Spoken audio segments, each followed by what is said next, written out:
Well, Hare Krishna. I wish everyone a happy Vyasa-Puja day. Today is the appearance day of Srila Prabhupada, the 125th appearance day. I was meditating today on the most, the best known songs that we sing to Prabhupada, namely Sangsara Dava and Sri Guru Charana Padma. I was meditating on those songs, and so I thought I would share with you some of my thoughts. Regarding the first stanza, Sangsara Davanala.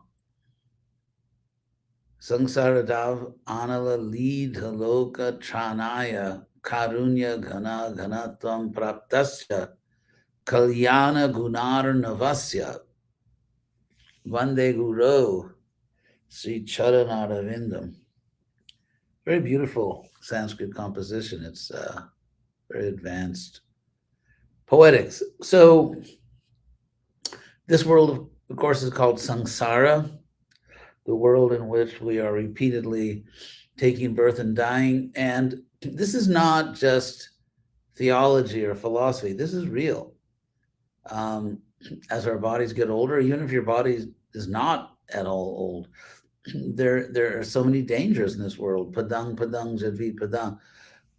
There are, Prabhupada used to quote this verse in the Bhagavatam, at every step there's danger.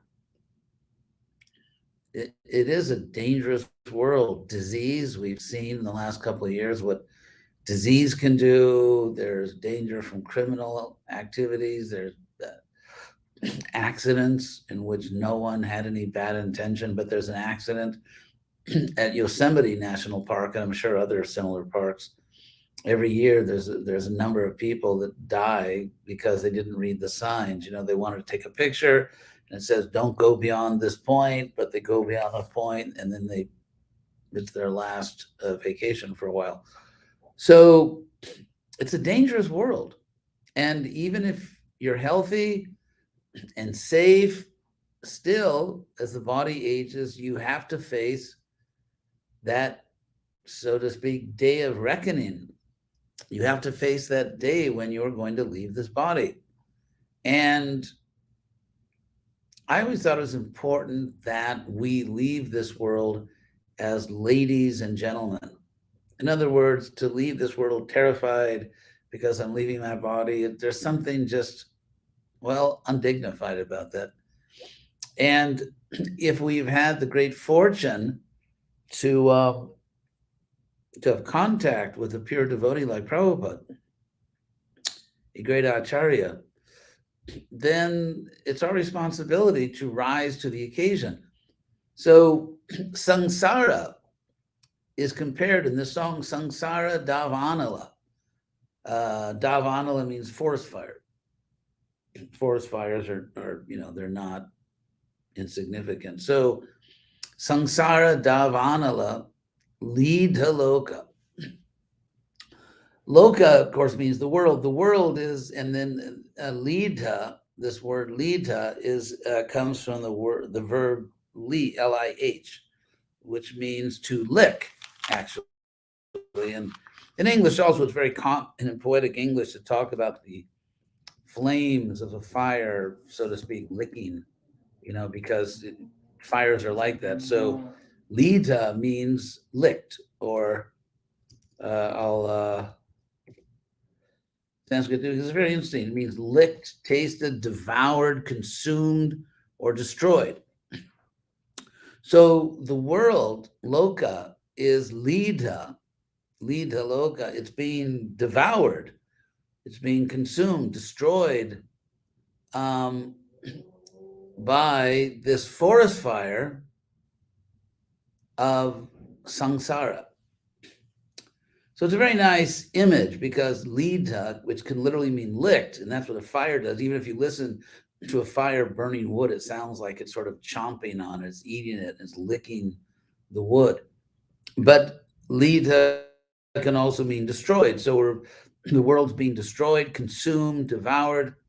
by the forest fire, or it's being licked and consumed, devoured by the fire, because fire cooks things.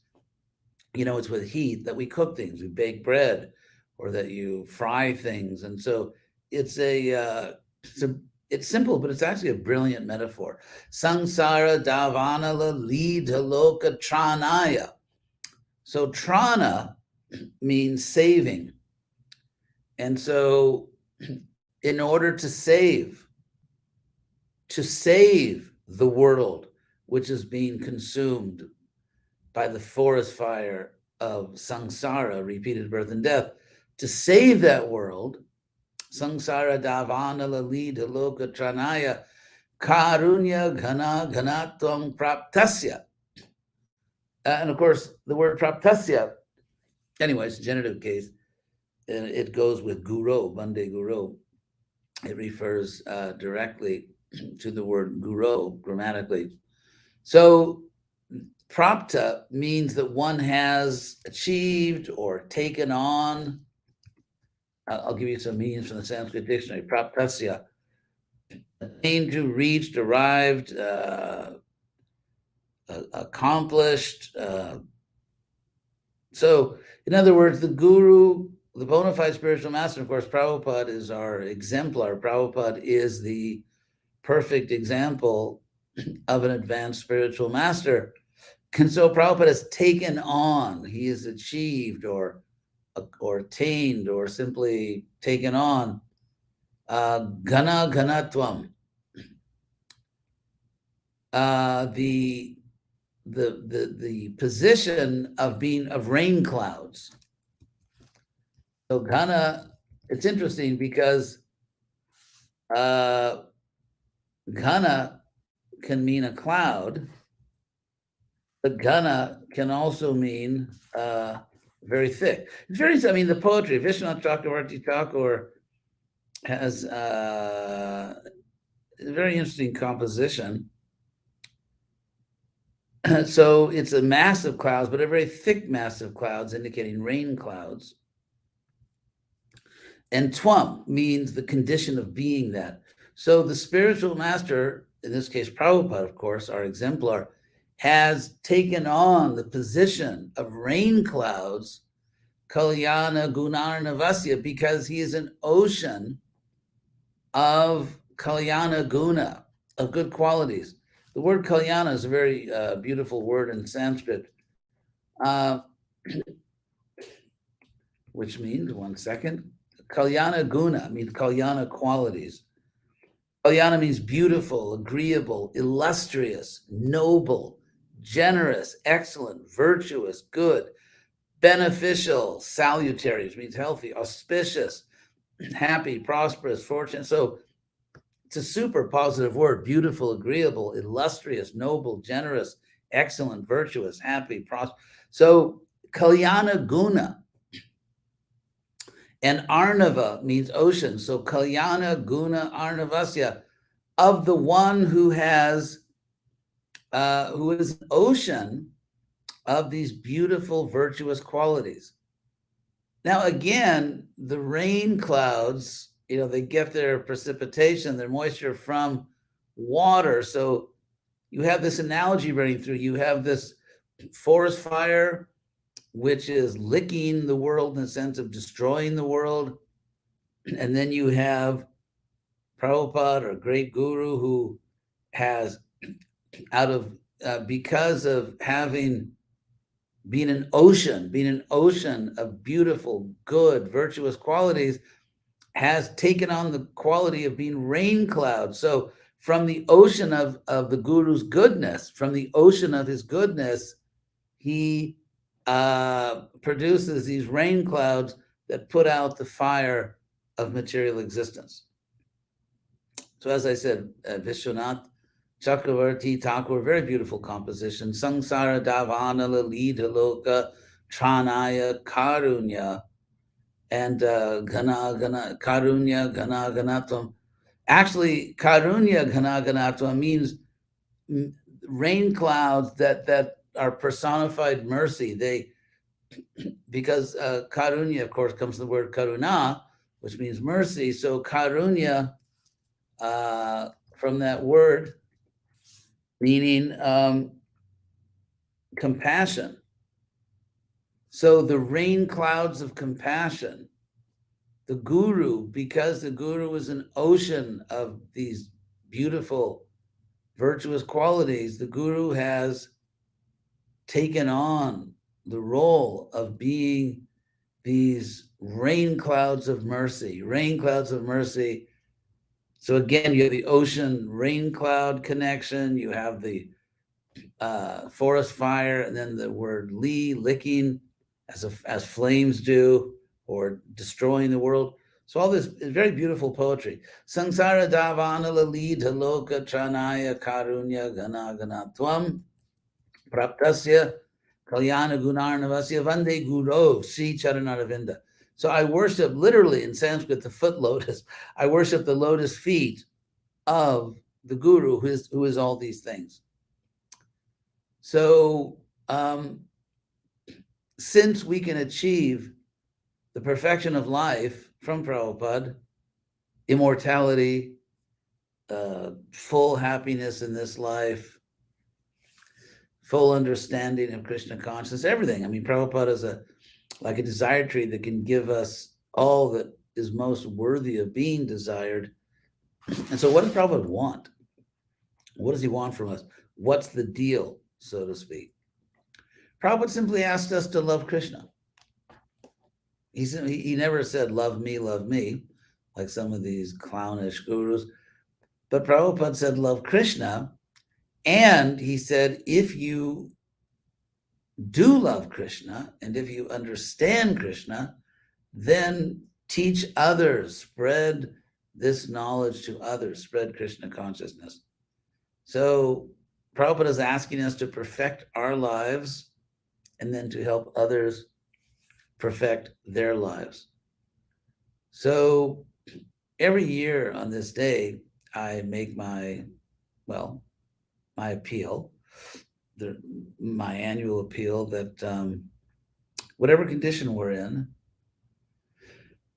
whatever state of life, we're all in different positions. All of us are unique souls. All of us have different backgrounds. We've been through different crazy things in past lives. We have different karma. We have every one of us, based on who we are, based on our spiritual position, on our level of Krishna consciousness. All of us have our own way of seeing and serving Prabhupada. Although, of course, there are many universal qualities that we all see and we all understand together. So everyone in their own position, just whatever life you have, every one of us has a life. If you don't, then you obviously couldn't be hearing these words. So we all have a life. And as I've said many times, it doesn't matter what kind of body you have, what gender your body is, or your age, or what your educational background is, how much money you have, how long you've been in the Hare Krishna movement.